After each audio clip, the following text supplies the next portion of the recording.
Okay, welcome to the panel on the precarious New Deal.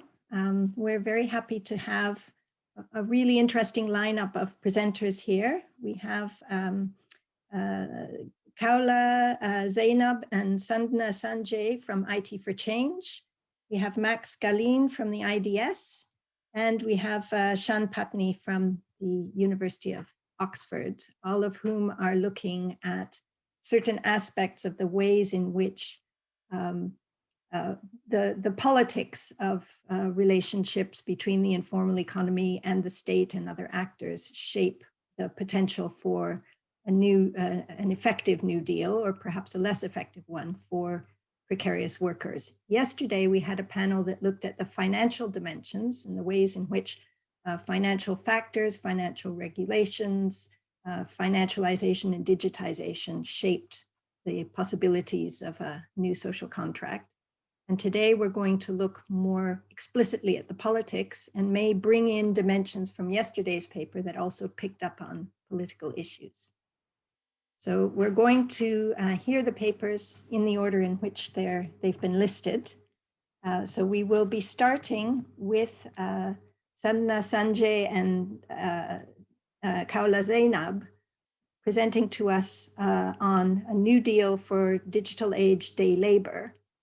Over to you, Sandhna and Kaula, from the very interesting organization IT for Change. Thank you so much, Kate, and hello to everyone. There is a new title for our current draft paper, from the arguments from which we will be presenting today. It's called Platformization and Informality, a New Agenda for Redistribution. The Indian informal economy, as we know, is characterized by insecure income, absence of social protection, poor working conditions, no written contract, and significant influence of caste and kinship networks on labor markets. This continues to be the economic mainstay for the majority of the workforce. Given that informality isn't an ancillary phenomenon, but accounts for anywhere between 80 to 90% of the workforce, we intended to examine the promise of platform or gig work in relation to formalization. The next slide. In this, there are two concurrent tendencies to be seen in the interaction of labor and technology, or platformization, that take place in India. First, there is a formalizing tendency which can be deduced from its ability to expand incomes, create digitized records of work and workers, making them legible to e-governance that produces conditions of e-formality, accord workers anonymity which undermines and potentially disembeds labor from social hierarchies, access to capital in the face of historical dispossession, and govern workers in technology assemblages that potentially further increases the degrees of separation between society and economy. Second, there are countervailing tendencies of informalization that can be observed. Rise of contractual work, which replaces the standard employment relationship in the white. During the initial months of the pandemic, researchers observing an increase in online jobs in sectors where offline jobs were contracting conjectured that jobs were moving from the real economy to the digital.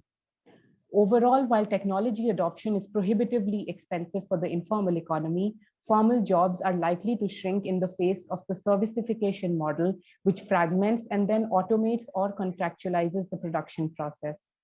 In any case, for India, there are strong empirical interconnections between the platform and the traditional informal economy.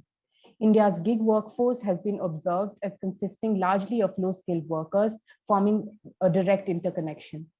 The self-employment narrative, which seeks to justify the anytime, anywhere mode of working, also inadvertently places gig workers within the informal sector. Lastly, the biggest affliction which plagues both informal and gig economies is the lack of social protection, which ultimately places the two on the same plane. The next slide. This shared demand of social security by platform and informal workers requires its own reflections with respect to the question of formalization. It has long been asserted that social security for life contingencies is an apt policy measure for workers who already have income security and are ensconced in formalized work conditions, but does not address the fundamental problems of poverty and insecure livelihoods which plague informal sector workers in countries like India. What is of primary importance to these workers is basic welfare rights such as education, housing, food, and livelihood security. While this view provides a broad distinction between the needs of workers in different contexts, it does not account for the emerging global value chains which place workers across borders in production processes that have endogenous factors, or for the changing forms of work and production which create new stakeholders that are also liable in contributing to workers' welfare. In the face of increased privatization and platformization of basic welfare measures like health and education, it is perhaps even more crucial to widen the net for labor rights and its intended beneficiaries at this juncture. Here, we believe platform workers can be seen as becoming the new frontier for reimagining labor rights and redistributive policies. The pandemic also, in this sense, reasserted platform workers' position as the new frontier through their notional reclassification as essential workers and the glaring precarity of their work, which continues to writ large in public consciousness. Platform workers as the new vanguard for a redistributive agenda. The point of departure for this claim is the emerging articulation of platform workers' data rights. The concept of data rights of platform workers, which includes giving them access to and control over their data so it can be then used for worker-led innovation, tells us something about platforms that places them at a difference from traditional firms. For one, it makes it clear that platforms are doing something additional, which requires conceptualizing additional rights for workers. More particularly, it brings forth the role of data in the process of surplus value creation under platformization. The political economy of data and platformization has been understood in a few different ways. In macroeconomic theory, the surplus yielded by platforms through data optimization and algorithmic intermediation is effectively treated as rent without resolving contentions about the constituents of its value base, if any. A more foundational understanding has cast data as being convertible and linked to capital, which fundamentally alters the process of value creation and the attendant logic of accumulation. Elsewhere, a direct parallel is made to financial capital, within which particular similarities between the two are drawn. More definitively, the cognitive capitalism literature extends such an argument to show that intangibles like human life are being appropriated into the circuit of capital accumulation, which Coldry and Mijajas denote as data colonialism. While some of this literature does not connect back to the question of value in terms of labor time or capital, some others have attempted to uncover its value base. Using Marxist labor theory of value, Fuchs conceptualizes digital labor as a kind of productive labor that produces relative surplus value, and Zuboff speaks of a new kind of behavioral surplus that drives profits under surveillance capitalism. Even though reconciling these approaches is beyond the purview of this analysis, there is an inescapable observation to be made from them. A new form of efficiency, productivity, or even value is upon us, which is dependent on data as its driving impulse. For labor specifically, the creation of data assets has been conceptualized by ascribing a dual value production to gig work. This was largely preceded by the understanding that the productive activities of platform economy produce a composite value without delineating its constituents. Lastly, even those who see it as value extraction through a combination of financialization and innovative labor management have been challenged and urged to center labor within their understanding. For the purposes of this paper, we draw on these conceptions to assert that the additional component of data and its associated value should be understood in a structural or economy-wide sense. If platforms are deriving exorbitant rents and platform workers are on the precipice of claiming data rights, it is crucial to comprehensively evaluate the underlying reason for the same and extend its benefits to all through redistributive measures. For this, data and data intelligence needs to be understood as an expansion of capitalism's productive forces, notwithstanding the current inconclusivity in the exact mechanics of it. Such an expansion of productive forces, and in the extreme example, the creation of a new mode of production with its new regime of accumulation, is always accompanied by new forms of sociality, as is evident in the cognitive and surveillance capitalism framing, and new social relations with higher and more specialized division of labor in the production process. The emergence of gig work and servicification is testament to this. Lastly, but most importantly, this must be accompanied by human material development in the most basic sense, higher incomes, broader rights, and a more befitting role of the state through enhanced welfare. I now hand over to my co-author Sadhna, who will present an analysis of emerging regulatory attempts for platform labor and a critique of the Indian model, and conclude our analysis. Thank you, Kala, for that. And I will now just briefly talk about what it means to regulate labor for a data economy and what we can learn from some emerging and nascent attempts to do so. The data and digital economies transcend national frontiers, even as they reconfigure national labor market dynamics, which poses a particularly unique conundrum for policymakers. A study of emerging regulation for labor in the platform economy allowed us to identify two broad approaches. One that seeks to integrate platform workers into existing legislative language that pivots around employment status or lack thereof, which becomes particularly crucial when we consider that employment status is the primary route to access social protection and a majority of labor rights. Another approach seeks to create new vocabulary for this new class of digital age workers by assigning them a classification of their own as platform workers. In the former, there are some examples that we can consider today. We see that the European Union has encouraged its member states to extend social protection to all workers agnostic of employment status. France and the USA adopt a more tailored regime by extending some, but not all benefits to the self-employed. Some countries also attempt to bridge the gap between employment and self-employment by incorporating a new vocabulary for dependent self-employment to describe the experiences of those that are dependent on a single person or organization for a majority of their income, which could very well describe a large majority of platform workers, both in India as well as abroad. With respect to the latter approach, India, Argentina, and Colombia, similarly placed countries, are all devising new schemes for platform workers alone, prioritizing the flexibility by incorporating sliding scale payments and preserving flexibility as the fulcrum of what makes platform work attractive to workers. We find that both approaches have their own shortcomings. While the former fails to account for platformization at all and holds fast to employment status, the latter suffers from divorcing platformization from the pre-existing conditions of labor in a particular country. In this paper, we are going to attempt to use the example of India to illustrate the pitfalls of inadequate legislative engagement with the frameworks that my co-author Kala just described. In India, a new code on social security was passed just last year, and this is the only legislation that currently makes mention of platform worker as a class of their own. This new class of workers have been characterized as being outside of traditional employer-employee. 5 minutes left. Thanks, Kate. This borrowed vocabulary of traditional employer-employee relationships is in itself unlikely to capture the operations of traditional informality in India, as Kala just described. Additionally, the creation of this new class of workers suffers from certain exclusions that in fact serve to normalize precarity in the platform economy. Firstly, the interplay between the categories of platform worker with others under the law such as agent, contractor, gig worker, or even existing informal workers is little understood, as workers may sometimes occupy several of these legislative spaces simultaneously.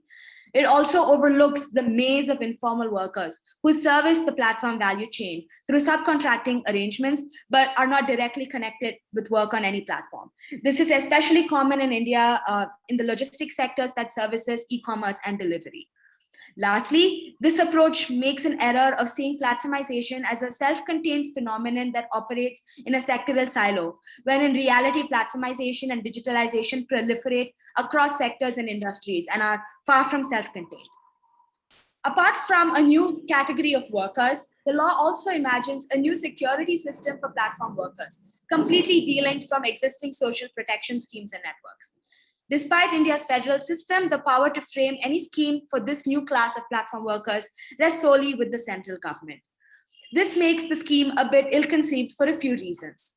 Firstly, access to any social protection scheme that may be framed for platform workers is conditional on mandatory registration linked to a worker's Aadhaar, which is a social security number in India, and the issues of welfare delivery through Aadhaar in India is well documented and well researched. The scheme also follows a one-size-fits-all approach to platform workers as a whole, but it does not recognize the legacy issues that continue to infiltrate platform work from the informal economy. A good example is the extreme precarity and feminized labor of domestic and care workers, and this condition continues to persist for these workers despite platformization. The mandatory sharing of data between platforms and the state under this law, in the absence of a law protecting personal data, leaves workers' data open to serious vulnerabilities. Additionally, the lack of recognition of data as the driving engine of platformization anywhere in the law is unlikely to see workers reap the economic reward of data, which they are a legitimate claimant to, as Kala already explained. Lastly, decentralization of power has led to a costly neglect of extant state-level schemes and networks for informal worker protection that has not been usefully instrumentalized to ensure last-mile protection for all workers. So in order to conclude, we just like to share a few reflections. Firstly, in order to consolidate the existing efforts to provide decent work for all in a digital economy, we need to go a step further when conceptualizing worker rights in the face of increased platformization and servicification. If additional value is being generated through data intelligence in an increasingly digitalizing economy, the question of distribution of that value is crucial and should extend to all corners of the world of work. Drawing from ongoing debates about data and platformization's capacity to create and combine, to create and extract surplus value that drives the profits of these platform companies, we make the case for combining the strengths of the two approaches previously identified in order to redistribute productivity gains under platformization to all workers. Our approach expands the scope of demands such as tax-financed welfare and data rights for platform workers and orients them towards human development as a whole, which allows us to reimagine redistribution in the platform economy. Aside from social policy as tied to reproduction or sustenance of the workforce, it can also be argued that redistributing productivity gains from this new mode of production, signaled by the overwhelming servicification and platformization of labor and production, is in line with the understanding that evolution of capital should bring with it overall human development and growth, as is also presupposed in some of the formalization arguments associated with the platform economy. All of this together allows us to contend that all workers in platformizing value chains are legitimate claimants to the gains that accrue from platformization, which is a new mode of accumulation. We conclude by inviting strategies for advocacy to the state, unions, and platforms that adequately account for this, and by reiterating that platform workers are, in this sense, the new vanguard for reimagining redistribution and labor rights at a juncture when the entire mode of production is undergoing a cataclysmic change. Thank you all for your time and listening to us, and we're looking forward to answering any questions that you may have. Thank you.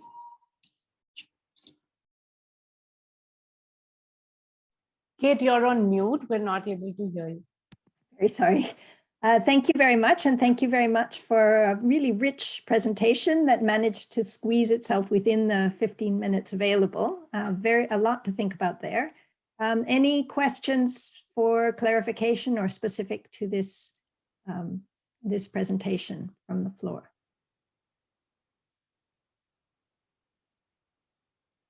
Okay, I'm going to abuse my position as chair then and raise one question. I thought it was a very interesting argument that looking at the ways in which data creates new value and that this value could be linked into a more redistributive approach to basically finance better social protection for platform workers.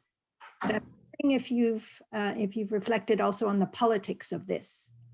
How likely are states to side with workers rather than platforms on how that value gets distributed, since it is the platforms themselves that are creating this new category of independent contractor in order to evade the social protection obligations. So clearly are not particularly disposed to a redistributive mindset. And they engage with states in particular ways, in particular contexts. Perhaps in the context of India, do you see much prospect of the state allying with workers on this one? I think that's a very important question, but in this formulation, we see it as a second order problem, because what is lacking at the moment is also an unequivocal admission of the fact that there is a new regime of accumulation upon us, which has implications for the entire workforce, and it can also be extended to the entire population at large. So what we are trying to bridge through our formulation is this lack of admission on the side of unions and civil society and those who negotiate or bargain with the state. And when we look at the state itself, we don't find that the state is unwilling to admit that a new kind of that productive forces are in fact expanding. All government documents and policies are in fact very focused on this new avenue for value creation and productivity. So I take your point that there is a challenge to be faced and to be considered when thinking about translating this logic into actual action, to policy measures, to welfare measures. But in our formulation, we are trying to address and kind of trying to bring everyone on the same plane and on board with the fact that there is additional value to be redistributed. I hope that answers your question. It does, yeah. Any other points to raise? Oh, Sanna? I just wanted to add quickly to what Kala already described, and I think your question was very useful. And I think there is some emerging willingness on the part of several countries to reckon with this new mode of accumulation, such as data. In India, we are in the midst of developing a non-personal data governance framework that is kind of predicated on what do we do with data that has enormous economic resource, but that does not really pose any privacy concerns, which is the way in which we are traditionally used to thinking about data. And even when we look at international trade, especially e-commerce chapters and the plurilateral at the WTO, we find that there is pushback to the traditional wisdom of free cross-border data flows and prohibition on data localization with global South countries, especially India and South Africa, posing a challenge to this wisdom, saying that, recognizing basically that data is a resource that can be leveraged for national development. So I think that there is some nascent willingness that we should hopefully be able to capitalize on. Okay. Any other points to raise? Questions for the presenters?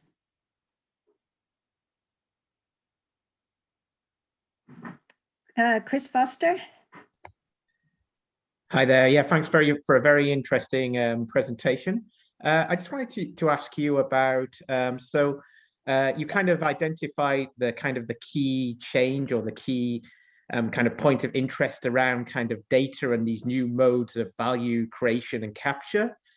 But then you focus a lot more on the policy side, on the kind of around labor and around kind of legislation, regulation of platform labor.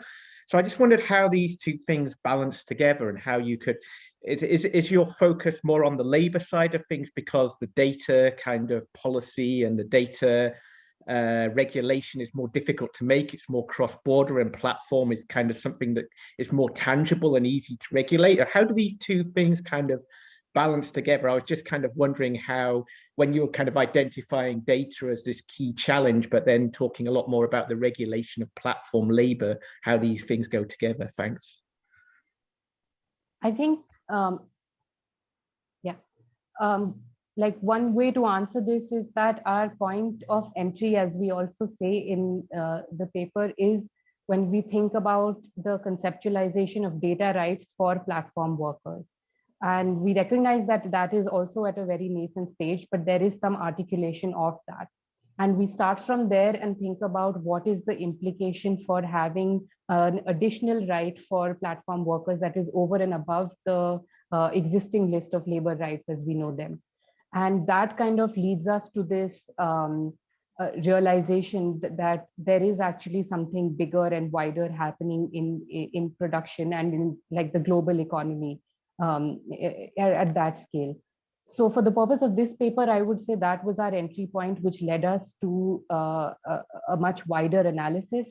But in terms of generally how the two can coincide and what are the implications of one on the other, I mean, for one, that's not, we didn't undertake that for this paper at least, but that is something to think about for sure.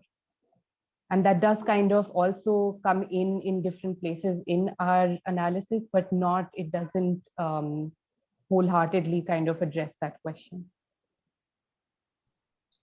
If I can just add something very quickly, I think that to see workers' data rights as over and above traditional labor rights as we know them is perhaps not as productive as seeing workers' data rights as intrinsically linked to all of these other rights. Our research with workers in the platform economy shows us how data is used to discipline workers and to disenfranchise them from their own data. Platforms discipline workers on the basis of data that workers themselves contribute to the platform. So we think that giving workers control over their data and access to its economic rewards is a very crucial part of any labor rights agenda for the technology age. So I would kind of try to answer your question that way, and I hope it's useful. Okay, thank you very much. We'll move on now to the next one. If people, I hope this will stimulate. I'm not able to put my hand up because someone's made me a co-host, but can I ask a question as well? Sure. Go ahead. Or I'll be running out of time, in which case I think we've got time later. No, we only have 3 papers, so we've had our 5 minutes, but if we take 2 more minutes, it's not going to constrain discussion. Thank you. I mean, it was absolutely fascinating, completely distracted me from the presentation I'm supposed to give. But I was just wondering, because so many of these discussions we've had are very much sit at a macro level. But then you start to peel up these different approaches between your European Union, between, you know, what India did, what Brazil did, what you know, Canada did. And I was just wondering if you were digging a little bit more deeper into, I mean, Kate asked about the politics of it. And I was just wondering if there's, I mean, there's clearly a politics to these different approaches as well, and to kind of the underlying policy approaches there as well. Have you thought a little bit about what dynamics have driven that diversity? Yeah, we have thought a little bit about that, and we've discussed this internally as well. I'm not comfortable making a complete assessment right away, but my hunch is that we see that certain developed economies with a high degree of formalization through which social protection and labor rights have been historically accessed are more willing to choose the former approach, where they want to integrate platform workers into this existing robust system of formalization that they already have. I think the question in countries like India, Argentina, and Colombia has been a little bit different, which is to contend with how platformization has kind of spurred a new form of informality, but as Kala pointed out, has simultaneously also granted a certain degree of formalization to these workers. And that's why I think they prefer to create a new category for these workers that kind of absorb features of existing labor market conditions in these developing countries, but are simultaneously transforming them and providing a route out of informality. So my hunch is that's the reason why employment status continues to hold so much sway in the European Union, Canada, France, the other countries that I mentioned, whereas it's been left unresolved in much of the legislation in India, perhaps because it's not the route through which a majority of our workers are able to access state protection. That's just my hunch. I hope that answers your question. Perfect. Okay, thanks very much. And that opens a whole can of worms we could spend much longer talking on. I'd like to park that idea of the extent to which platformization actually creates a measure of formalization to come back to in the wider discussion, because that certainly is a contentious point. All right, we will move now to our second presentation, which is being made by Max Galin of the IDS and relates to a paper written with Vanessa van de Bogaard from the ICTD, International Center for Tax and Development, also at the IDS. And he's going to pick up on the question of the politics of it. So talk to us about informal workers and the state. Over to you, Max. Thank you, Kate. I will do the screen sharing thing and hope that after a year of this, it has finally worked.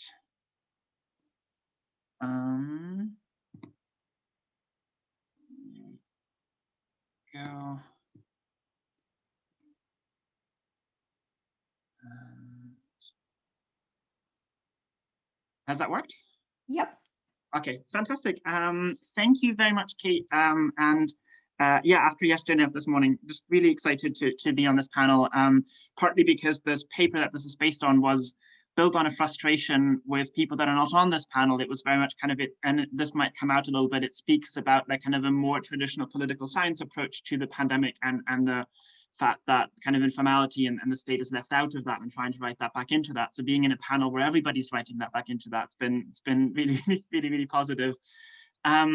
Also, I'm supposed to convey apologies from my co-author, Vanessa van den Boogaard, on this, who's not able to join us because she's based in Toronto and it is an ungodly hour there at this point. And I think I'm being told it's also Canada Day. Yeah, I will try to do my best to do this by myself. I will try to also stick to time and focus, as Kate said in this paper, within this broader discussion that we're having on the potential of a new social contract and the wider relationships between labor, capital, and the state. This is very much the labor and the state side of that triangle, and the focus on informal work and the state in particular. Obviously, the relationship to the state is not the only part of the experience of informality during the pandemic, and we're not claiming that, so just saying that this is the particular focus of it. Obviously debt, obviously the role in global value chains and how these have been disrupted and so on has played a variety of roles. This is just a focus on one small part of it. The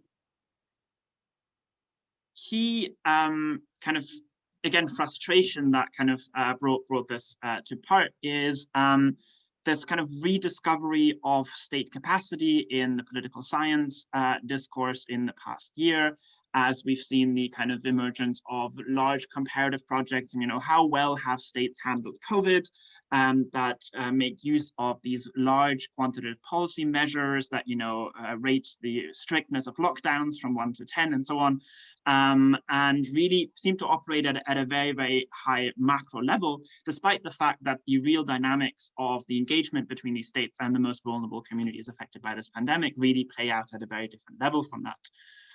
So what we try to do is, rather than, again, join this kind of broader focus on state capacity, to unpack that from a perspective of the relationship between informal workers and the state during this pandemic, and really situate these new policy processes that we've seen in the past year. And we speak in particular about kind of relief efforts and then attempts at taxing the informal economy in the context of previous work on informality, including the work written by other people on this panel, and really try to connect what we already know about informality to the new projects and programs that we see coming out, and the kind of points of caution that emerge. This is not as empirical a paper as a variety of the other papers on this panel. It's a slightly kind of broader overview piece that largely draws on an observation of different policy processes across kind of South Asia and Africa over the past couple of months. And it draws on conversations, particularly with civil society partners and, you know, Viego and Seba and kind of informal economy interlocutors during this past year, as well as conversations with policy actors, and particularly on the revenue authority side. I will try to stick to time and broadly divide this into 3 bits. The politics of disconnection, so the legacy of previous disconnections on the relationship between state and informal workers during this pandemic. The new politics of connection, so the kind of new programs aimed at bringing in states into relationships with informal workers during this pandemic. And then a kind of brief overview over what we think that contributes to a wider analysis of pandemic politics in political science in particular. And I apologize again, knowing that this is a panel of people working on informality, from saying anything that is plainly obvious to everybody on this panel, but not to everybody beyond it. Long story short, why is this not moving to the next slide? Oh, there we go. The politics of disconnection is how we try to broadly categorize the variety of ways in which historical processes of disconnection between informal workers and various state institutions have affected the experience of informal workers during the pandemic.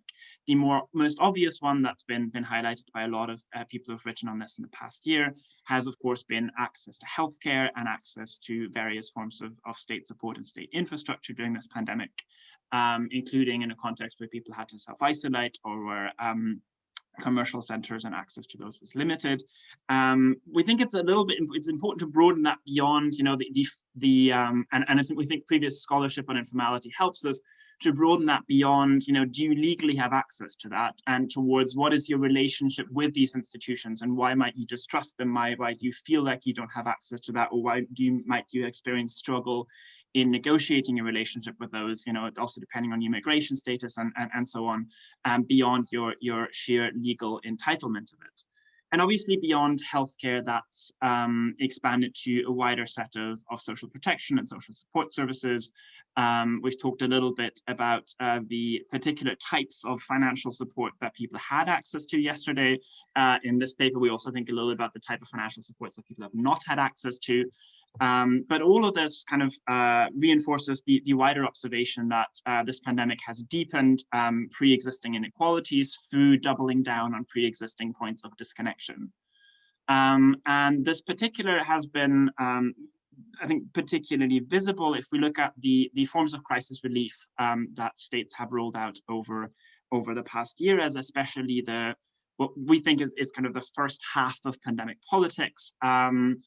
Both kind of in the immediate pandemic period, but something that we're probably still largely in, which has been characterized by some form of fiscal expansion and the willingness of states to invest heavily, to support businesses, to support households during kind of the first part of the pandemic.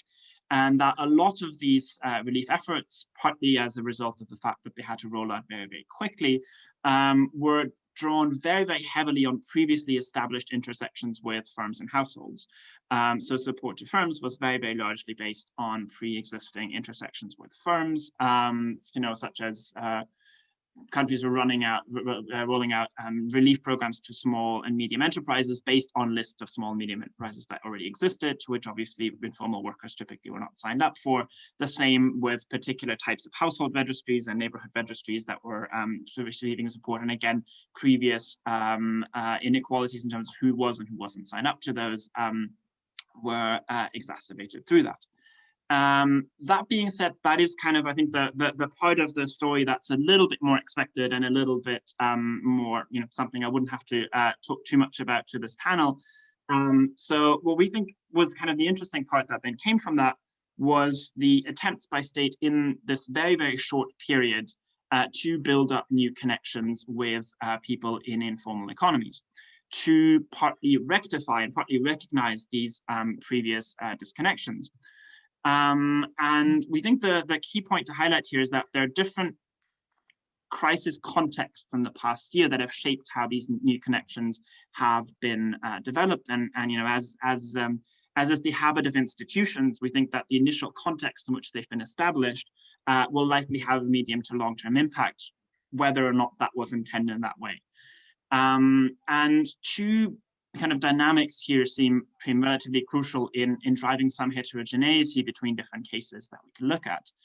And some of this is hypothetical because we think some of this, especially on the temporal stage, is still playing out. And the first, again, seems to be that broad division in timing. That division between there being a moment of fiscal expansion, there being a moment of willingness on the side of the state to spend more to support people during hardship in the context of this pandemic. Whether they successfully reached everybody or not, there seemed to have been a period where states were able to make a political argument for spending substantially more. And at least, I mean, the UK where I'm based, we still seem to be in that era. Though we will likely transition out of it, and we think, especially in a low to middle income country context, that transition is probably going to happen faster and harder. And that is the second time of that second part of that timing, which seems to refer to much more of a broader political impetus towards fiscal contraction, based on the fact that budgets have suffered substantially from both the pandemic relief and the wider economic crisis that came along with the pandemic, so that at that point, fiscal expansion and new social protection schemes and new relief schemes will be substantially harder to argue for politically. So again, which of these two periods new programs fell into seems to make a difference here. And the other seems to be the kind of wider language around the politics of informality, or the identification of informal workers as a group of deserving of support. Again, we've seen some contexts where there seems to have been some political language around the informal economy being a part of the national economy and therefore being deserving of support. There being some language around, the informal economy being involved in frontline work and in essential, in this kind of new emerging category of essential work. And again, so there being in some cases for at least some time a political discourse that was broadly supportive of some form of policy action that includes supporting workers in the informal economy. And at the other side of that political discourse, sometimes existing at the same time or following in some kind of temporal matter, that much more highlighted informal economies as something unruly, as something in need of being controlled during a time when things needed to be controlled, as an area, as a group of people particularly likely to kind of spread the virus, or particularly likely to work in face-to-face contacts and so on. So again, a political discourse that is incredibly aggressive towards informal work and aggressively heavy on this kind of idea of control and restriction. So we again think that this political discourse at the time of establishment of new relationships likely is going to shape this far past the initial kind of year or 2 years of pandemic that we've experienced so far. So now going back to the kind of new connections, particularly built through crisis relief and through crisis support by states, we've seen a variety of states try very, very hard to sign up informal workers to these new programs. We've seen attempts at, asking informal workers to text to a certain number, to register on a certain website, to get on these registers for relief and disbursement schemes, some of which were particularly targeted informal workers, some of which, spoke to a broader group of vulnerable communities. 5 minutes. Again, 5 minutes, okay, I'll hurry up. And again, there seems to be substantial challenges in these registrations. And a lot of these challenges in registering informal workers seem to double down very, very hard on everything we know about registering informal workers already. So around issues about mistrust, issues around information spreading, issues about kind of access to these forms of registration, cooptation in the context of access to these forms of registration.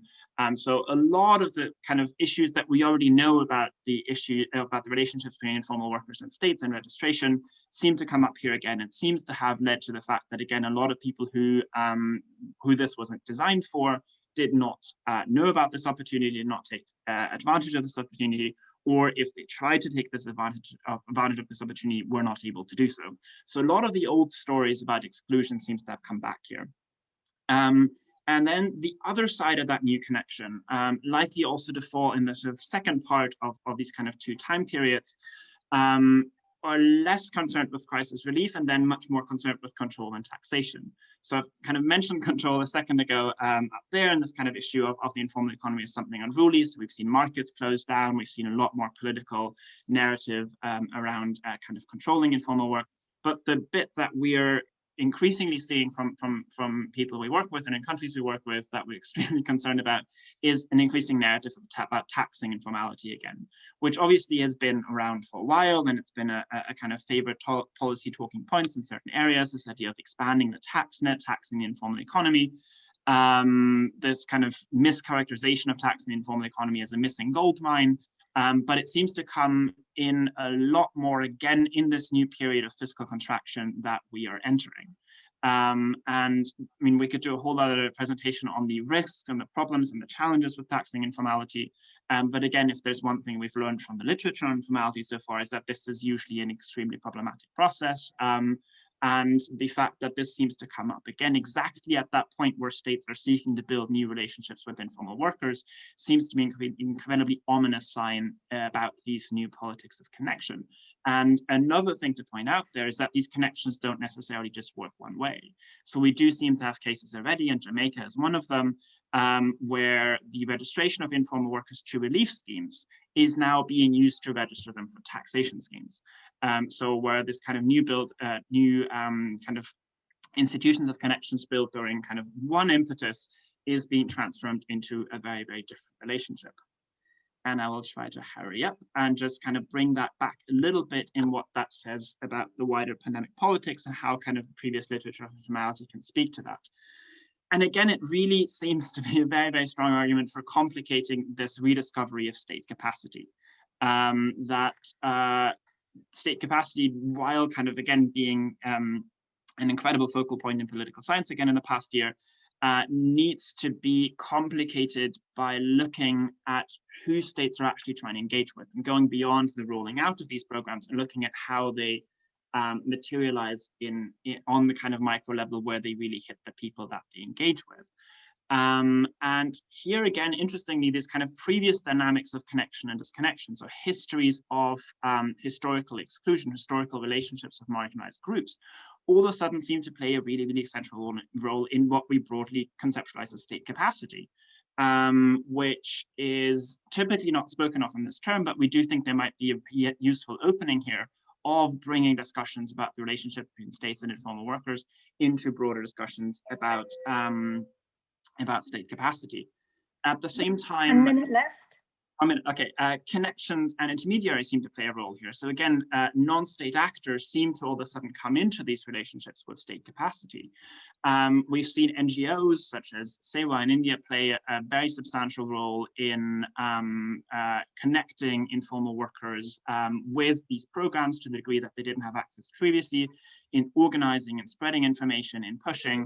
All of this seems to have been really, really important in a sorry, there's an electrician. Sorry, I'll be right there. Sorry, 1 minute.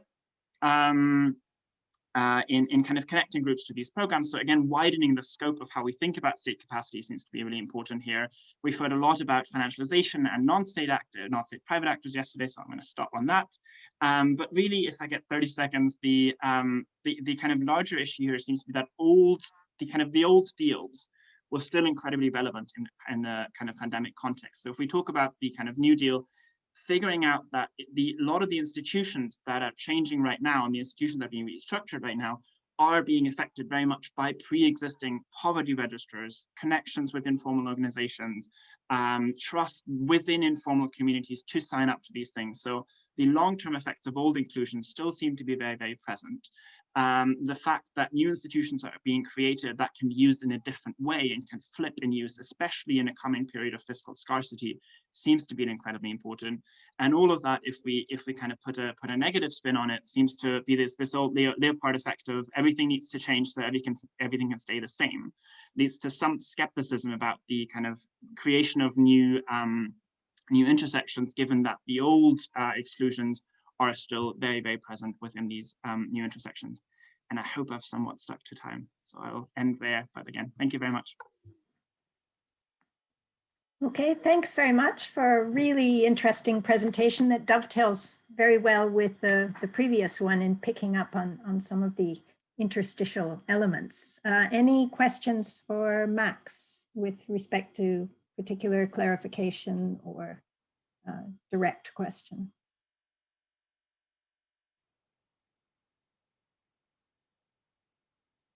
Okay, you seem to have explained things very well, but let me then slip a question in. You talk about the politics of connection and the state and society, and we're talking here about new deals. Although we talked about financial connections yesterday, we just talked about digital connections, and I'm wondering if you see the idea of a new deal, a new social contract, as just a dyadic relationship, or do we need to see capital represented particularly by digital and financial actors as an important third party in this, rather than looking at this more as a relationship simply between the informal economy and the state? That's an easy answer, yes. Again, and I think, and if we do that in the paper, I mean, we're still editing it. I'll have to be very careful with that. As in that, I absolutely agree that this is not the entire description of a New Deal, or not the entire description of a new kind of political economy structure.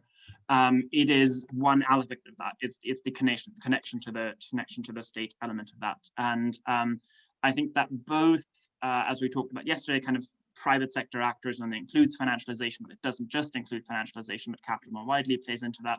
I'd imagine that international actors also play into that in quite a critical way. So one of the things that we're trying to dig into in another paper is the fact that this new fascination with taxing the informal economy as a way to finance crisis relief doesn't really, I mean, it's not coming out of literature on this, which is very, very critical of that. It doesn't necessarily only seem to come out of revenue authorities as well, which seem to be reasonably aware of why this is not easy to do, or why not, this is not necessarily a good idea. But it seems to come out of broader international policy discourses being driven by international organizations and particular kind of type of consultancies and accountancies that are playing a role into that. So I wonder if there's an international dimension as well in terms of how policy is being driven from the outside here.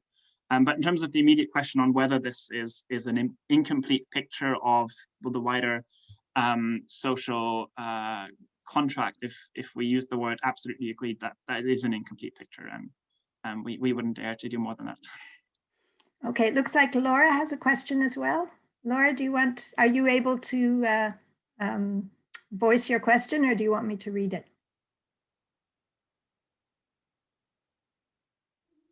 Okay, so she would like me to read it. She has a technical issue. She has a question, which is that she wonders if you have explored whether digitization creates more segmented tax and social protection systems. So I'm a little bit hesitant to talk about digitization in a context that has you and Laura on the panel, as I mean, both of you. And IT for Change. And IT for Change, and a variety of other people.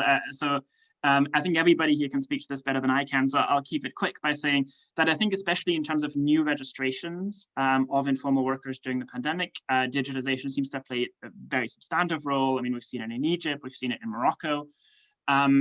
We've then seen, I think Morocco is an example of a state that tried to do this in a digitized way and then abandoned it because they realized they weren't able to implement that in the time, and people weren't really picking it up. So the alternative to kind of new registration through digitization that we've seen, which also creates segmentations, and this is why this is kind of part answer. I mean, obviously digitization creates particular segmentations with respect to access and so on. But the fallback often seems to be in pre-existing poverty registers, pre-existing registers of people we can reach, pre-existing, or in Morocco, it was then who already was registered to have access to a publicly subsidized medical card. So the fallback also seemed to include segmentations. But again, I mean, there's an obvious reason to believe that digitization does so as well. On the social protection schemes, I think that's ongoing, and I'm quite curious to see how that will continue to develop. So I think it's probably a little bit harder to still say on that. So beyond the kind of more immediate relief efforts, we seem to have a broader. I mean, it's incredibly interesting how visible social protection is in the kind of broader kind of the UN roadmap for recovery and so on, without an exact unpacking of what social protection means in that context. So it's quite interesting to see how that develops. But I think that's as far as I'm willing to talk about digitization here. Okay, well, I'm sure that also is something that we can park for discussion later, especially as we're now moving on to, and Laura says, thank you for your question, for your answer. We're now going to move on to our final speaker, Sean Patney, who has actually prepared us something which is basically politics in action in a particular context. He is joining us from an ungodly hour in the Eastern US. And I also want to say to all of you, happy Canada Day. As a Canadian, I was remiss in not doing that from the beginning. But Sean is going to talk to us about startups and the state in Lagos looking at digital motorcycle taxis and the politics of how they've played out. So Sean, over to you. Thank you, Kate, and thank you everyone for having me. My name is Sean. I'm a master's student from the University of Oxford, and I'll be presenting on startups in the state and Lagos. I'll just share my screen here. All right. Great. Can everyone see this? Yes. Okay. So just make sure that this is changing slides. There we go. So agenda today is just work through kind of where I was coming from in terms of objective and the methods of this research. It was done during the pandemic, so there are obviously some particular limitations to consider. I'll breeze through some context to help inform some of the later conclusions and analysis that I'll do in terms of understanding the level of formality in the sector, the business models employed by the platforms, and then the clashes that they had with the state and unions in Lagos, and then come back with some considerations and key takeaways. I think I probably just want to say up front, I may come off as seeming pro platforms, but I think simply just to describe what they would do, simply just describe what they were doing. I think there's a lot of considerations and a lot of caveats to what they're doing, and I think we'll be able to get into that, particularly in the discussion. So the point was to just beginning in terms of objective was to understand the impact of digitalization on the motorbike taxi in African countries. It's a point of interest, it's a gap in the literature, and that's where I focused initially. And then it kind of evolved into also understanding why local digital platforms, like these bike hailing firms, they weren't global firms, they weren't even Pan-African, they were just in Lagos, right? They're now outside of Lagos, but initially they were just in Lagos, and how they were not able to transform an informal sector of the economy. And so the reason I focused on Lagos, and the reason I'm focusing on this period between 2015 and 2020, is that's when the firms joined. In 2015, that's when they began to enter. In 2020 is when they were effectively kicked out by the government, or specifically kicked out of 6 local government areas. And so it provides kind of a window of time to analyze, what happened, why it went wrong, but also what did they try to do in that time period. Lagos was the only time where all these firms had, 5 years of operation, or even 3 years of operation. And so this was done with some interviews with some executives at the firms and the media publications that this was a pretty significant topic in Lagos and Nigeria sphere, and so heavily covered that as well. But I also would just like to note, because I know Kate's done excellent empirical work here, I did not get to talk to drivers themselves, which is an obvious limitation of this research, and something to consider. So to quickly go through the context, I don't want to spend a lot of time here, because there might be many of you who are familiar with the Nigerian motorbike taxi sector, or just Okadas in general in Nigeria. But there's a lot of different stakeholders, from capital intermediaries to unions to customers to regulators, including the government. The pros of Okadas, it helps reduce traffic congestion. It's a source of income, a source of employment. I think everyone would tell you that Okadas, and even the executives I talked to as well, is it's a last resort option for most people. It's bottom of the pyramid, or not even bottom of the pyramid, but they say for the poorest of the poor. And the cons of that is that driver safety is a problem, customer safety is a problem. There's a lot of crime linked to Okadas, and that's probably a primary reason it's negatively perceived. And then precarious livelihoods as well creates that. Oh yes, sorry, Kate, that's a great point. Okadas are motorbike taxi sectors in Nigeria, so it's just a term that I'll use interchangeably. Motorbike taxis, Okadas, same thing. It's also a very interesting backstory, but I think we can get into that another time. And so the thing to conclude here, right, is that Okadas have a pretty negative perception amongst customers and governments in terms of their safety, their link to crime, and even more so for the drivers themselves, it's a very precarious livelihood. You don't have guaranteed wage, you don't have guaranteed income, you're riding around on a motorcycle on dangerous streets trying to pick up customers.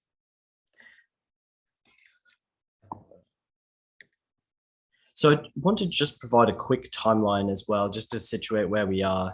One could argue that the kind of relationship with the government and Okadas could have begun in 2007. It's probably much earlier than that, but I'm starting here, where the government initially started to ban operations of Okadas between a certain time frame. So they effectively put in a curfew.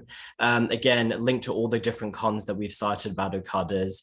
And if you fast forward 5 years later, they then banned the spatial component of where Okadas operate. So 475 state roads. It was a major decision, caused a lot of uproar. And then that was kind of the existing state. Then MaxNG is one of the companies I'll be talking about enters. They don't initially start with bike hailing until 2017. And then 2018 GoCardo launches. And at the same time, that's the second company. At the same time, the government bans vehicles with 200cc engines or less than 200cc engines, which effectively just bans small motorcycles and is a blatant attempt to remove the companies from remove the Okada motorcyclists that were all there, of which there's about 200,000 in Lagos from the market. And so that's when the companies were coming in. And so 2018 establishes this baseline where you need much bigger motorcycles, which are twice as expensive.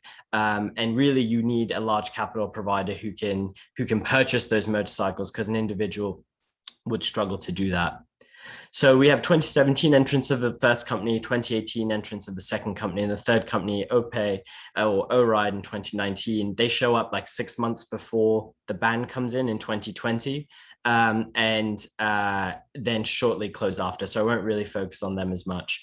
But in 2020, it caused a lot of uproar, big news around the world, which was that Lagos government banned Okadas from 6 LGAs, and basically they were the 6 core LGAs. That's where you get the highest traffic, the highest volume. It effectively kicked everyone out of the market that operated a motorcycle. To even find people who were motorcycle owners, the like, was extremely difficult. So to give you a quick overview of the companies themselves and the ones I'll be talking about, we have GoCardo, which had about 1,000 drivers at its peak, and then showing you the money it's raised. MaxNG, similar to 2,000 drivers. They grew quite a lot. And then you have O-Ride, which this number 120 million, do not be misled by this. It's backed by OPay, and there's a huge backstory here, but basically they received a lot of investment from Chinese investors, and only a portion of this was actually applied to O-Ride. And again, they had a very short stint in the market and therefore are not as heavily considered.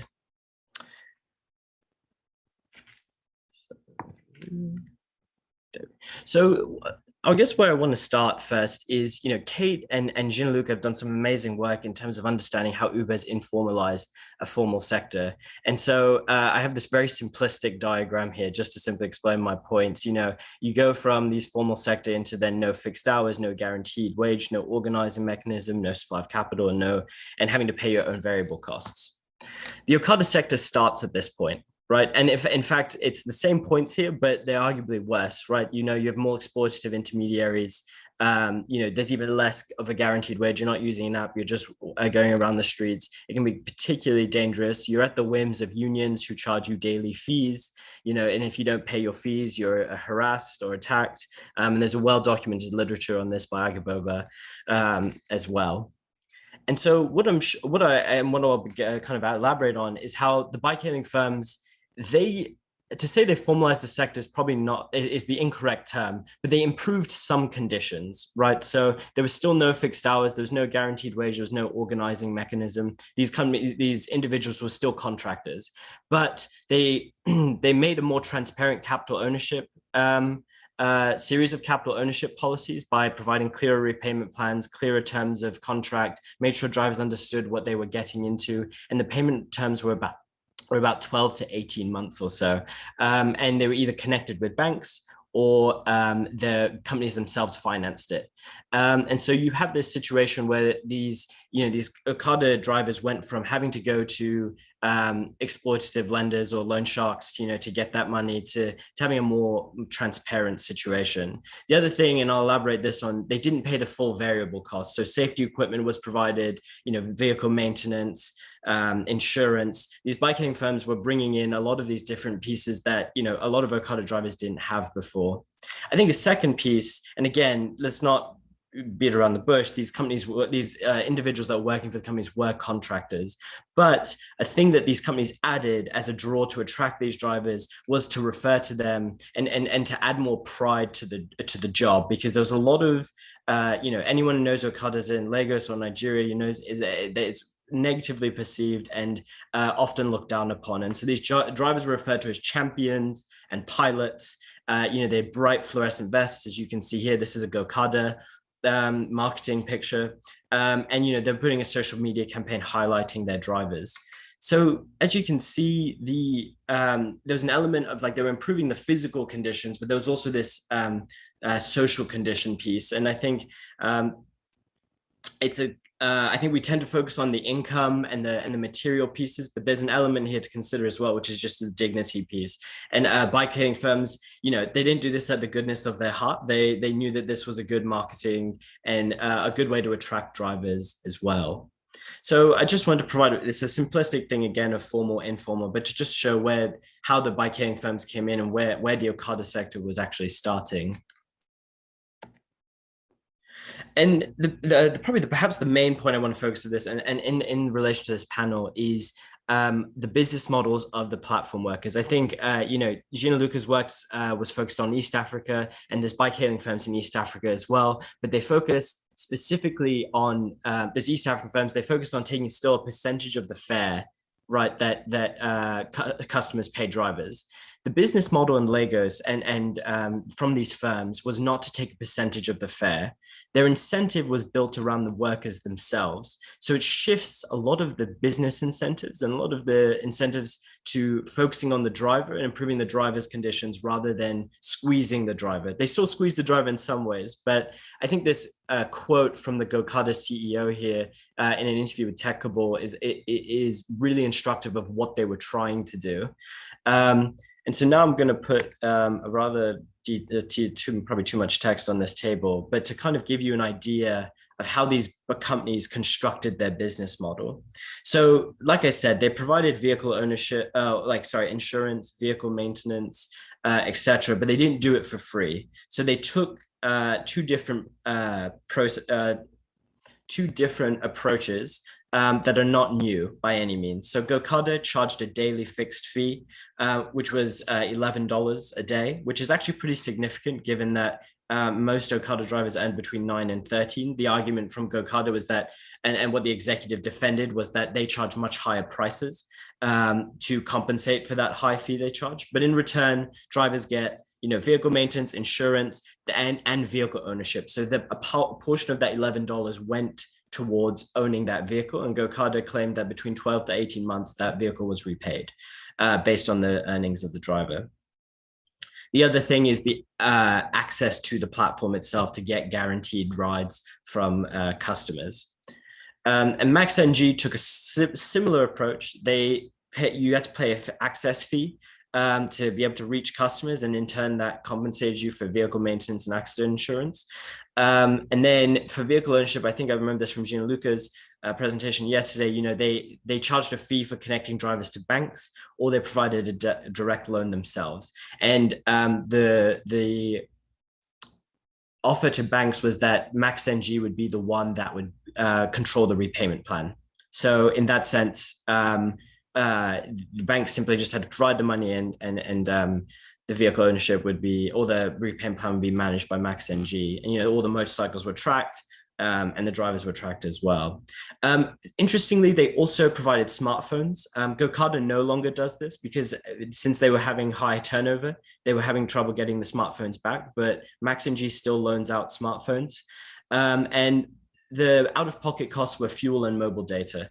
The executives seemed rather incredulous that they should pay for mobile data, which was interesting. But those were the two main out-of-pocket costs. And then free, you know, were 2 helmets and 2 reflector jackets, which, you know, again, it may seem like a very standard thing, but it's what's the word? It was a step up in terms of where they were going. 4 minutes. 4 minutes, got it, perfect. So the bike-hailing firms over these 5 years basically interacted with the Lagos state government and the unions. And so with the unions themselves, there was basically a clash right from the beginning. Unions charged daily levies to all Okada drivers in Lagos. Bike-hailing firms said, we're a company, we don't employ individual Okada drivers, and so we're telling our drivers not to pay. So that immediately started an issue. Unions hired youth gangs to harass and attack the drivers. So this eventually had to go to the government. And the government basically wanted both sets of organizations to continue to operate without aggressive interactions. And so they implemented a daily levy as well. So the bike-hailing firms didn't now, like, wanted to avoid paying the unions, but in the end ended up paying them anyway. And that's a pretty simplistic overview of what happened. But the idea is that the unions have controlled the Okada sector for decades. And so for the bike-carrying firms to just walk in 3 years and say, we're not going to do this because we're a formal company, didn't fly.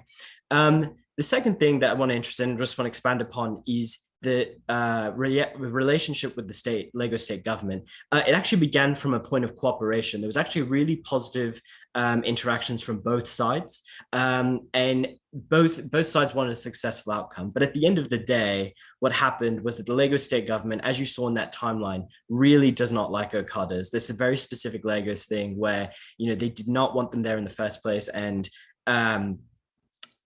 at least in the end, they banned them anyway, whether or not they liked the companies, because that was simply not part of their vision for a world-class megacity that is Lagos. And Professor Cheeseman has a great article on that. So inspired from Kate's work, you know, a conversation on data, both companies, after talking to them, offered data to, or one company offered as much data as they could to the Lagos state government, but were not taken up on it. The other company said they would have given data if asked, but there was no data sharing between the two, which could have helped improve understanding between the two, rather than having an antagonistic relationship, which is where it ended. In terms of taxes, the bike-carrying firms wanted to be regulated. They wanted to be taxed, and it's kind of tied in here. But they didn't want to do it out of the goodness of their hearts. The reason they wanted to be regulated and formalized, and what they expressed, was that if that is the case, then they become the owners of the market. So if the government officially recognizes them as the owners of the market, as the ones that are managing Okada riding in Lagos, then they can push out the offline guy. So they constantly refer to the offline guy as the person that they're trying to kick out of the market. And so they were happy to pay $70,000, like in addition to tax on their revenue, paying a $70,000 annual fee plus $83 per driver after the first 1,000 drivers. They're willing to pay all of those taxes because they saw it as a long-term win over the offline market. And you know, in the end, regulation, these conversations were going over for 2 years. As these companies started to come in with more and more bikes and more money, the government continued to talk with them. But the way they described it was that the second half of 2019, they were negotiating, and then it just kind of closed off, and then beginning of January, they were banned. So the last thing, I'll just finish this slide and then we can end. So to just kind of give some considerations, because again, I do not want to come off as just like pro-platform all the way. I think the first thing is that some conditions were improved. There was a better quality of experience, transparency, but there wasn't conceptual difference in terms of how they were doing vehicle ownership, except there was simply more transparent. The second thing is that these business models are voluntary. These companies are simply doing this because that's what the market felt, that they felt the market could be best served. That's not, they could change it on a dime, which is why like legalized labor protections are incredibly important. This third thing is that none of these companies were profitable in this time period, and to my knowledge, they're still not profitable, even though they've left the Lagos market. And then the last piece is algorithmic control. So now they not only did they control the cost base of the companies, they controlled the revenue base, and began to participate in psychological and demographic profiling, which kind of entered the realm of, you know, from the physical into the psychological. And I don't, the key takeaways are just kind of a summary of where I came from the research, but I don't need to walk through those right here. So that's my presentation. Thank you. Thank you very much. Very, very rich presentation again, and a lot to see there. For purposes of equity, we'll take 5 minutes now for anybody who has specific questions to Sean about for clarifications or anything else. Anyone? Okay, Gianluca. Can you see me? Yep. Can you hear me? Okay. Hi, Sean. Thanks a lot for this very rich presentation. I wanted to ask you if you explored more or less the rationale for the choice of a specific business model over another. And also I want to just to make a very short comment. It seems to me also from your case studies that to some extent that the discussion on formalization has been like hijacked by marketing departments, in the sense that what they really mean, even when they talk about making formal this bike drivers, is essentially to make them visible for the benefits of customers of this of the exploding middle class, which also dovetails with this kind of politics of urban decorum that maybe the urban policymakers are pursuing. So I think that would be interesting also to look at how the entire debate on formalization has been really appropriated for totally different purposes. But my question is mostly on the specific choice of this business model. Thanks. I definitely agree on your comment. I think it was definitely a sly ploy to do that. On the question, the way I understand it is, and based on the research, is that the reason they chose that business model was was their decision, the best way to take over the market. So because the Lagos Okada sector is so massive, it's 200,000 drivers, they essentially thought the fastest way to take over the market is not to get the most number of customers, but to get the most number of drivers.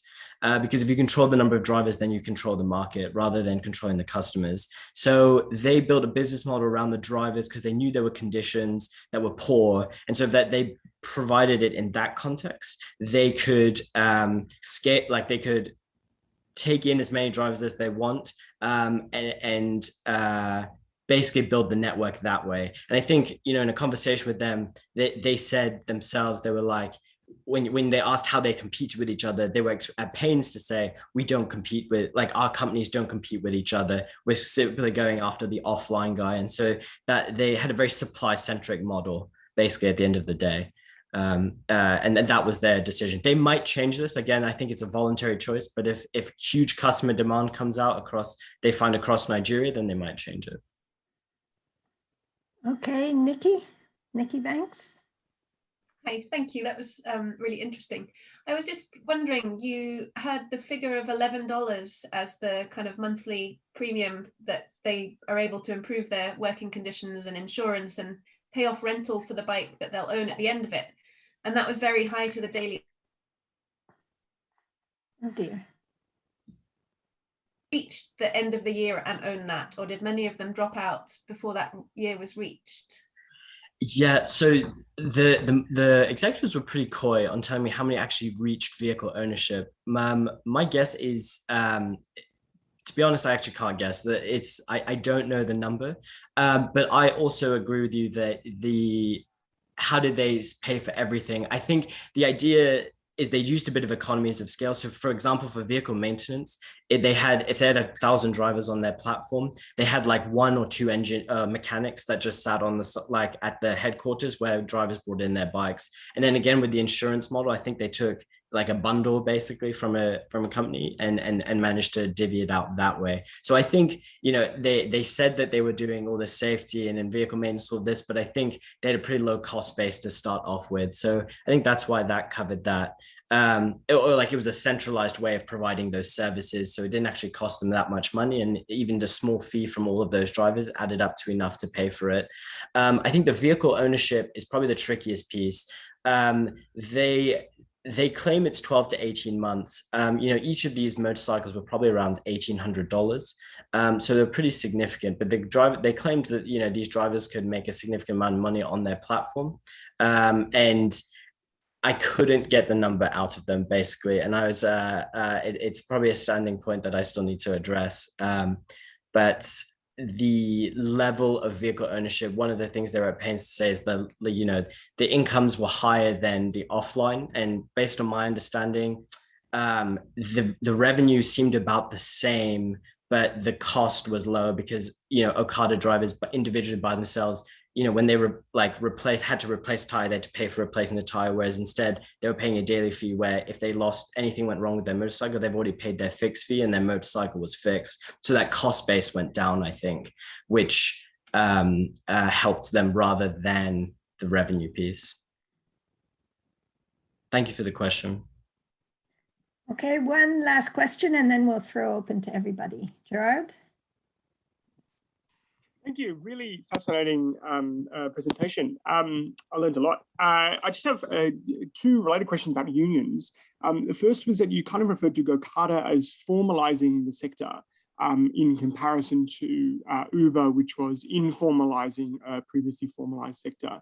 But you talked about these unions in the Okada sector that were quite strong for the offline drivers. So the first question was, I suppose, what was the role of unions in the Lagos Okada market? Were they not formalizing in any sense this sector, sort of operating more in some ways? You seem to describe it as almost like a cabal extracting fees from drivers.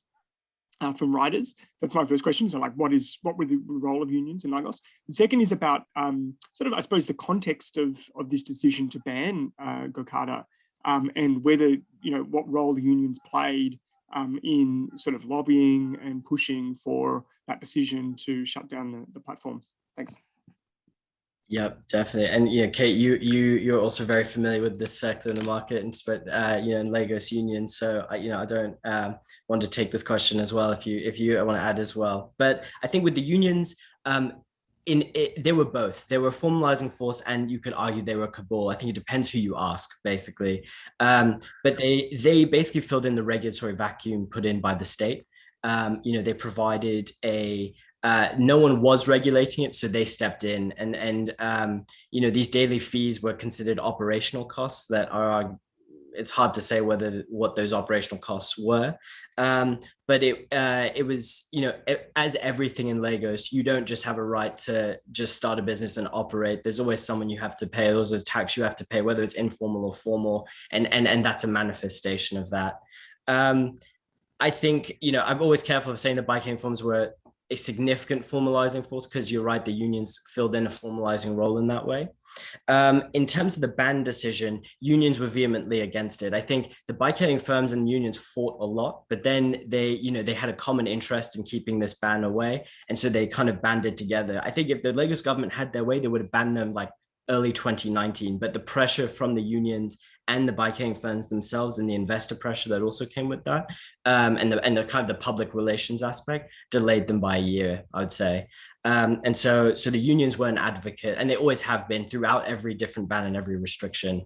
But like I said, at the end of the day, Lagos state government didn't have the Okadas in their sights, and so, or they had them in their sights and didn't want them around anymore. So it was always an uphill battle. I really suggest Ageboba's work on transportation. He's done amazing work in terms of understanding how unions have interacted with the government in Lagos. Okay, great. I would add also that many in the unions are likely to have their own bikes that they have drivers on, and possibly fleets, so they have multiple interests operating. Let me throw it open to the floor. So wider questions from the floor across the panel to particular members of the panel.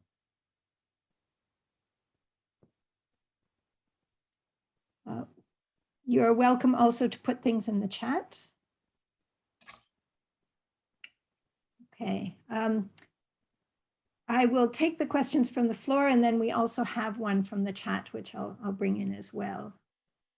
So we have two, are these two new hands raised? I see Nikki and Gerard. Okay, so Nikki and then Gerard. Maybe Christopher, you want to go first, because I just I'm sorry, I just saw that one. I don't mean to, I think Christopher's hand just went up. Okay. Do you want me to go first, or shall I wait? Why don't you go first, since Nikki and Gerard have just spoken, and then we'll have you, then Nikki, then Gerard. And then I'll slip Laura's in as well.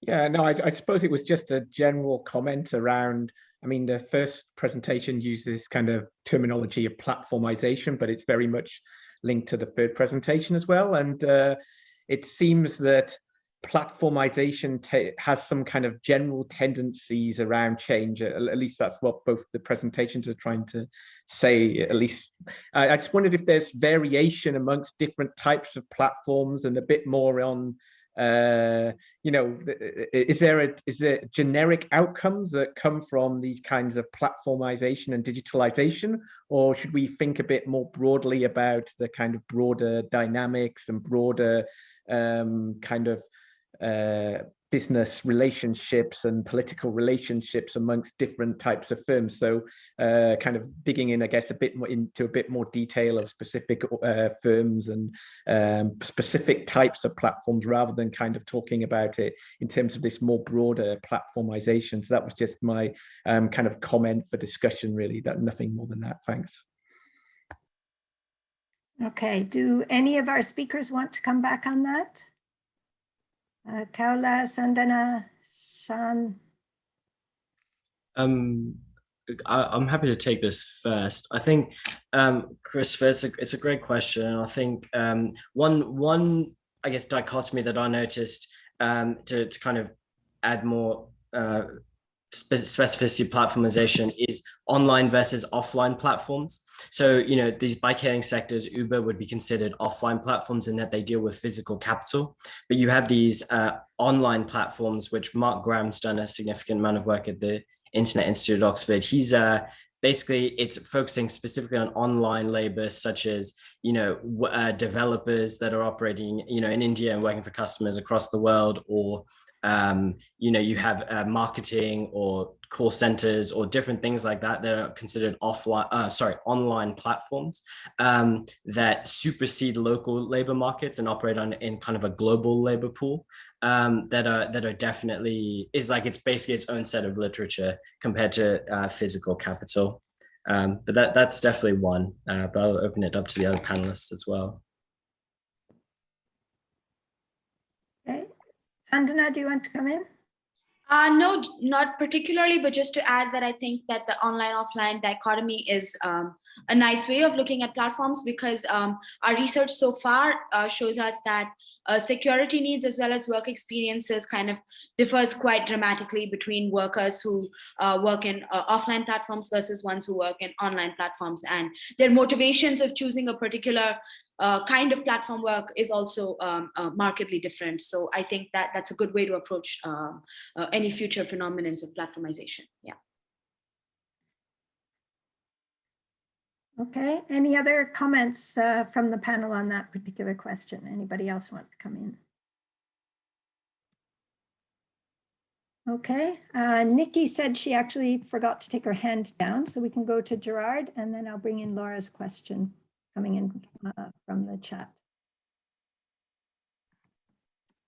Thank you, Kate. I suppose one of the things sort of coming out of the conversation from the panel yesterday, and just sort of thinking through these papers as well, was I suppose this question of political demand and mobilisation, and whether sort of workers who found themselves to be critical to supply and logistics and delivery during the pandemic, you know, are playing a hand or have a sort of degree of political influence perhaps that they didn't have prior to COVID, and whether there is an opportunity, or whether we're seeing you know, pushes towards greater inclusion in, you know, government social protection schemes and this kind of thing, whether there's sort of perhaps some hopeful or optimistic sort of things to come out of this platformization, and then the pandemic kind of making them increasingly central. That's a great question. Anybody want to come in on that? Is the centrality, the idea of essential workers a product of organization, mobilization, or is it a product of COVID?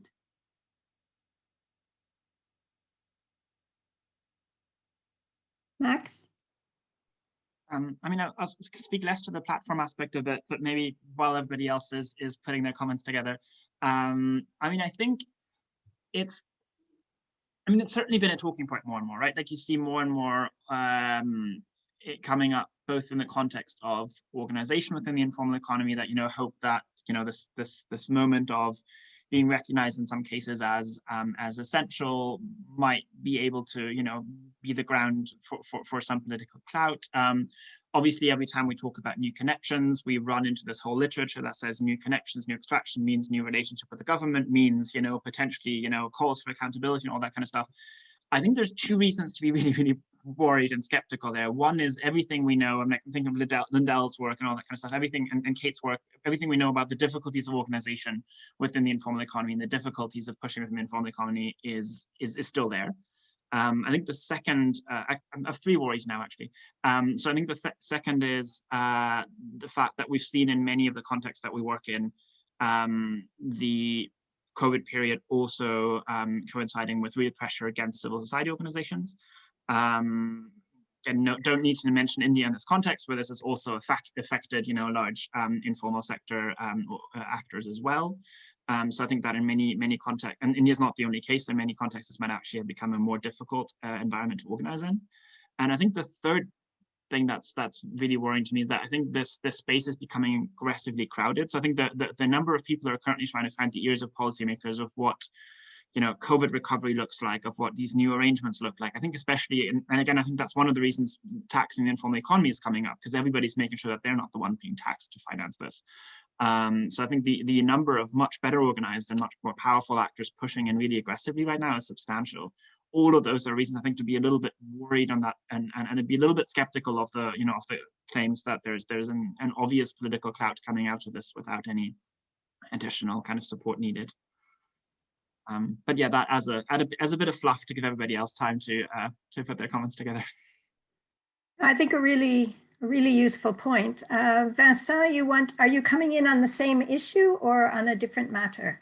Because if it's a different one, I'll put in Laura's question first, but if it's on the same issue, then it's a different matter, Okay, all right, let me just put in Laura's question. So Laura raised a question in the chat, and she's asking to Kaula and Sandana. She said that a lot of the literature you used at the beginning of your presentation was very much focused on developed countries and very much on ethnic and racial majority workers in those countries, and talked about the golden age when workers enjoyed a share of the productivity gains of technological change.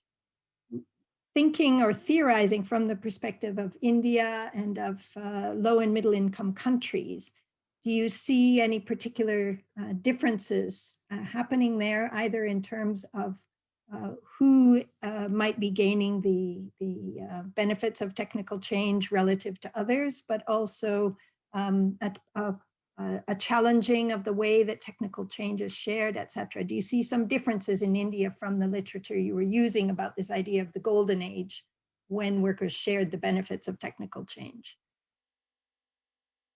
Okay, she's put something else that comparing the present technological moment with this golden past.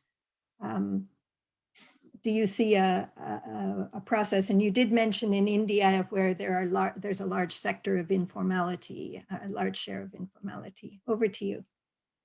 So I have a little bit of a doubt in the follow-up comment by Laura, but I'll attempt to answer the first part of her question. So I think we relied on a formulation which we think is rather universal. So we looked at Sadowski's work on data as capital, and more recently Neil Van Doon's work on gig workers producing a dual value, which is their labor goes into production of the activities of platform work, but also in creating data assets. So this kind of conceptualization like helped us think of the evolution of capital in a much more universal way. Sure, okay. Laura. So my question is more like the fact that the scholars who are writing these kind of universal ideas about platforms or digital technologies, they're saying that it is universal, but I kind of doubt whether it's universal, because in a lot of cases, they're kind of trying to compare the current situation with a past the past sort of technologies where the kind of relationship between productivity and wage growth was pretty strong. But that was only really true in high income countries. So my question isn't that you drew on work that was specifically saying we're only working on high income countries, but more that it's work that tries to write in a universal way, but is actually kind of the framework, the perspective that they're using to kind of get that universal perspective is that, is arguably quite geographically restricted. And I just wonder if, if we think about these technologies in a kind of historical context and a kind of global context, I do think that the kind of use of just applying these so-called universal frameworks to new places, I think we should kind of be critical of that.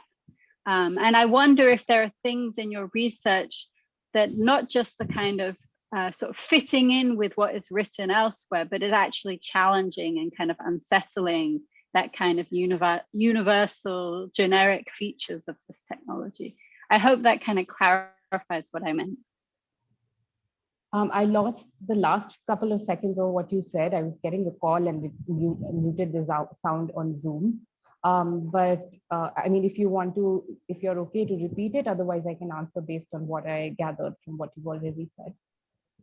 I'm sorry. Sure. I mean, sure. I don't know exactly what was the end, but just I'm wondering whether any of the work that you've done is actually challenging that kind of idea about there being universal generic features of these transformations, and particularly thinking of the kind of historical, the fact that these technologies in relation to high income countries, there's often this kind of historical comparison with the past, which doesn't really hold once you move out of a very restricted part of the world. Okay, so I definitely think that this is an area of research that we have not looked into specifically, but I do have an answer that comes to mind, so I'm going to attempt to address your question through that. So firstly, I completely accept, and I think it's even within the logic of our paper to say that there is a regional disparity in what this new regime of accumulation looks like, and it requires deliberate intervention on the part of different stakeholders, whether it's like multilateral organizations, national governments, or platforms themselves, to produce the outcomes that can potentially be achieved in this new sort of, with this new sort of value creation. But I still, at least for now, I do believe that there is an additional value creation that cuts across kind of like regions, or like the global north and global south divide, because I am thinking of it in terms of what does it do to social relations? What does it do to the organization of production, the logic of profit making? And those things are very much there to be seen in the context of India, as they are elsewhere as well. So there was an example that had come to mind, but it has just slipped my mind right now. But oh yeah, so for instance, what we've spoken about in the paper, that there is something to be said about the formalization tendency of platform work. And even though we disagree with the way that platform work is viewed in the West and what it means for the workers, we disagree that can wholesale be applied to the Indian context. We do see an intrinsic shift that platformization is able to bring to an informal economy like India. And that again goes back to the idea that there is data intelligence that is being used for creating newer kinds of surplus value. And this is the same way that we can say that in India, there were changes that happened in the agriculture sector, there were changes that happened in manufacturing owing to some new developments, even though they look very different from what they looked like like for industrialization in the developed world. That universality or that continuity is there, and we would be remiss to not acknowledge it in the Indian context, because that is the argument we make, that everyone stands to gain from this new type of value that is being created under platformization. So yeah, but I also take your point very much, and I'm actually like curious and looking forward to explore more literature along the lines of what you suggest.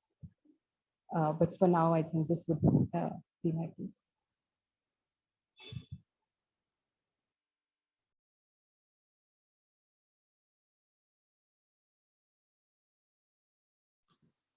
Kate, you're muted, I think. Sorry. Sadhna, do you have anything you want to add to that? No, I think Kala covered it beautifully. Yeah. Okay, great. I thought the connection with formality, informality was a very interesting one, and gives us something to think about what we mean by formalization and informalization, because there is a dispute between you and Sean about what platform workers are doing. And I think that that's something we should put on the table. But first, let's go to Vincent and hear what his question is. Thank you, Kate. Yeah, thank you everyone for all those really interesting and rich presentations. It was really great. So I guess my question is more to Shan and maybe the first group of speakers, so Sadhana and Kaola. So Shan, you mentioned this idea at the very end of the presentation of algorithmic, I think it was governance or control, I can't quite remember. And it was also part of the discussion yesterday around algorithmic control. And this idea that data is used from the fiscal to the psychological, and I was especially interested in that psychological aspect when it comes to algorithmic control. So I just wanted to know if you could maybe elaborate a little bit more on how does this materialize concretely, these forms of algorithmic control on workers, on borrowers, if you have any examples, or if you could maybe just direct us to interesting stuff you read about that, and maybe about also, because we talked about platforms, but the role of fintechs and whether those two are different, and maybe how fintechs help or help private corporations to discipline workers and borrowers through their algorithms and data sciences, etc. So yeah, sorry if it's not a well-formulated question, but yeah, I'm just wondering if you could maybe say a bit more about that if you can. Thank you very much.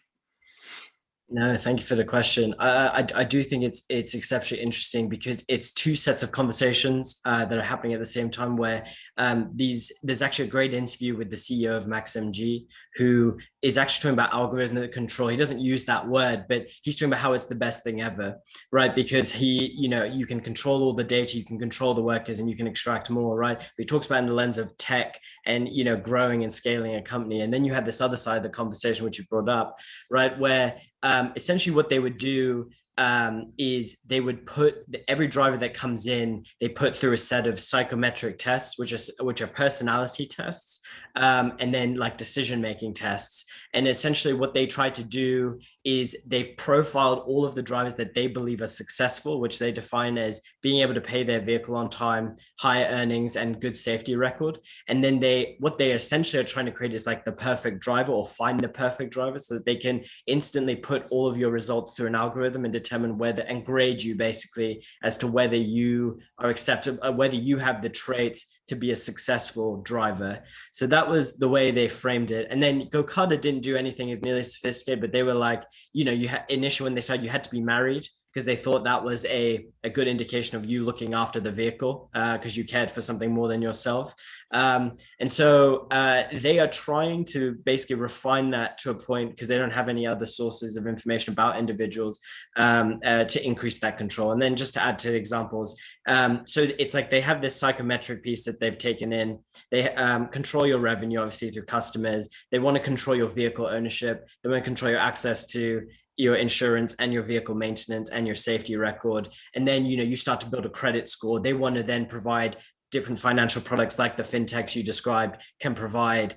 And so they've effectively taken it to a whole nother level in the name of formalization, in the name of improving market conditions, which I think we should be very skeptical of. And so hopefully that answers your question, adds the specificity. But yeah, I can send an interview with the CEO, which is pretty interesting from that perspective.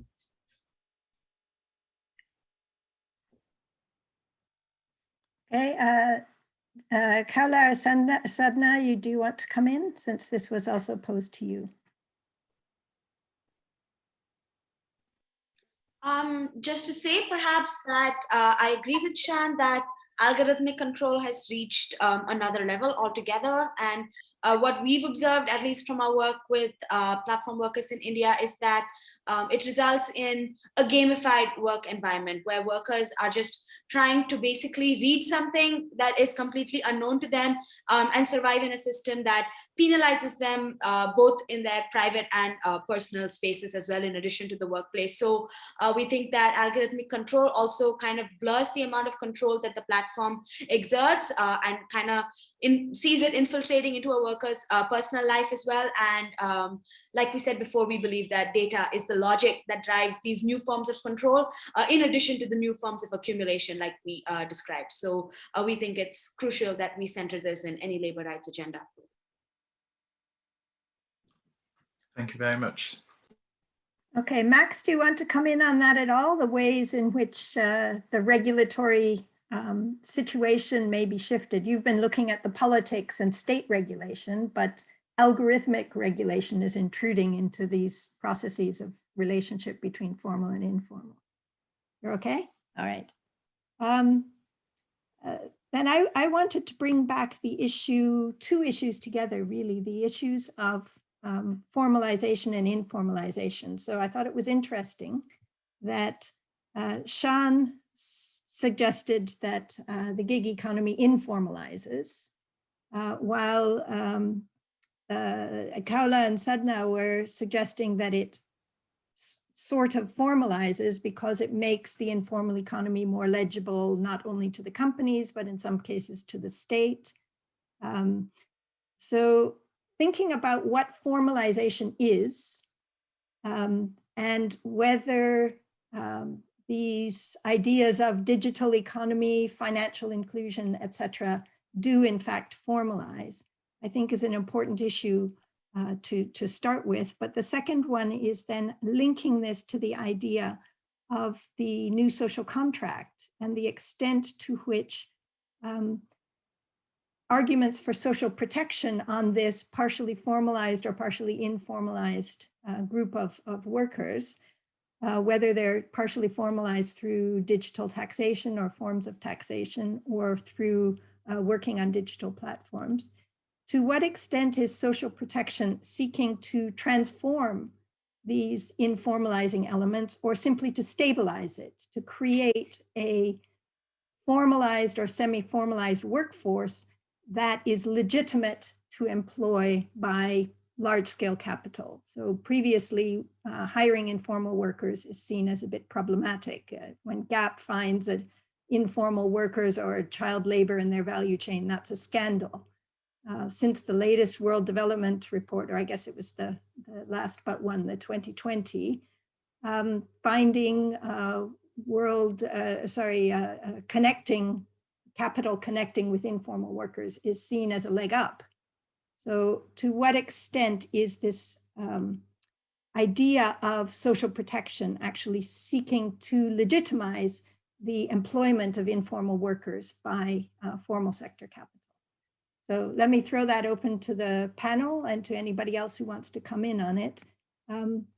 Are we seeing a formalization of workers through these connections with social protection, gig economy taxation? And is social protection for the informal worker driven by a desire to transform and protect, or by a desire to stabilize and exploit? Over to you. Anybody from the panel want to start with that? Okay, Max. I'm happy to briefly come in on the first one by unnecessarily complicating it, or by I mean, maybe offering that one path to resolving that is trying to unpack what we mean by formalization, right? And maybe to move away from looking at formalization as kind of a status, you're informal, you're formal, or as consequently as one process, but as something that is kind of specific and relational. Specific meaning you end up formalizing relationship with one actor. That might be, in that case, a private actor, or it might be a revenue authority, or it might be a municipality, it might be the regional government. But I think thinking of formalization as something that might be specific to a particular actor might help us unpack different forms of formalization. And thinking of as something that is relational as well, I think might help unpack that, because I mean, clearly one of the issues is that we think of something being formalized as a feature of an individual or a firm, and I think by thinking of it more as a feature of a relationship, that might then also highlight that formalization and the effects of that formalization are dependent on that other actor. It are dependent on what the other actor does with that new relationship, with the information, with the data that comes out of it.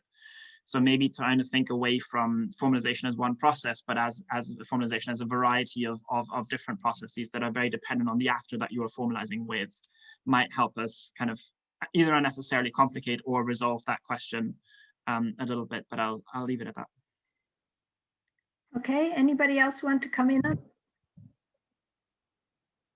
Are gig workers or other informal workers being formalized by being included in social protection or gig economy arrangements? Kate, I wanted to say a little bit. So firstly, I think what Shan said, and just the general idea that platform work creates or brings in informalization, that is not a thing that we are in disagreement with. In fact, in India, when we see that formal work, which is already a very small portion of it constitute, like the formal employment is relevant for a very few workers in the country, but that work is also moving towards informalization and financialization with platformization and overall contractualization. So in that sense, the informalizing tendency of platformization is quite totalizing, because it is kind of taking over sectors that were otherwise white collar or formal. So I don't disagree with that. But when we think about the informal sector and what platformization does to them with regards to formalization, then I think a little bit I'm agreeing with what Max was also saying, that you have to deduce formalization from the different things that are happening, which may not be happening in a very straightforward way or in trajectories that are much more known to us. So one of the things that we try to include in our analysis is that the labor market in India, the informal labor market, you can also, you can extend it to say that even the formal labor market, but more is known about the informal market, is governed by logics of social hierarchy.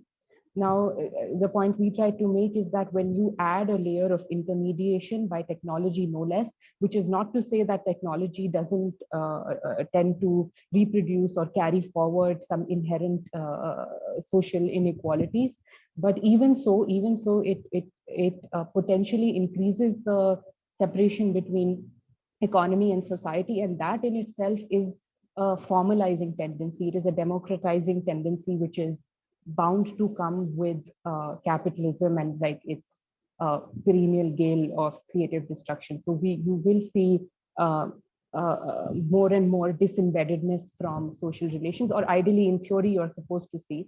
So we kind of go looking and try to discern tendencies of formalization rather than kind of see a whole, in a comprehensive way, see the logic of formalization or a straightforward formalization happening, especially for the informal sector. Oh, sorry, Kate, did you want to end it there? Okay. So to jump off Max and Kuala's point, I think the term, is it bricolage, institutional bricolage? I think it's this term by Cleaver, where there's this constant negotiating and renegotiating between formal and informal aspects of two actors. And so I think, when you think about the bike hailing firms or Uber, whatever, when especially when you go into an informal context, particularly to what Laura's comment is in the chat, it's there's constant negotiation and renegotiation there, and like the bike hailing firms are bringing in informalization and formalization aspects to the table, and unions are bringing, I think to Vincent's question earlier or Gerard's question, where they're bringing formalizing and informalizing aspects as well, like the unions. And so you reach this equilibrium, and in, I guess, in the bike-hailing standpoint, you saw this equilibrium reached where the platforms had to pay a fee because that's the way it works. And I think to answer your second part, where is it stabilizing and exploiting, or the other option? I do think it's the stabilizing, exploiting piece, but I think it's context dependent. I think Portia, when I spoke with her, she Dr. Ruffles, she gave a pretty interesting idea of that in Lagos, for example. You can't make revenue without kind of paying a tax to someone. And so from the standpoint of the government saw these bike hailing firms and even Okada drivers themselves riding around. And it was an idea that they got so big, it's like you have to pay at some point to operate in our context. And so it almost, because, you know, for 2 decades, a government had a chance to improve labor protections for Okada drivers, but they chose not to.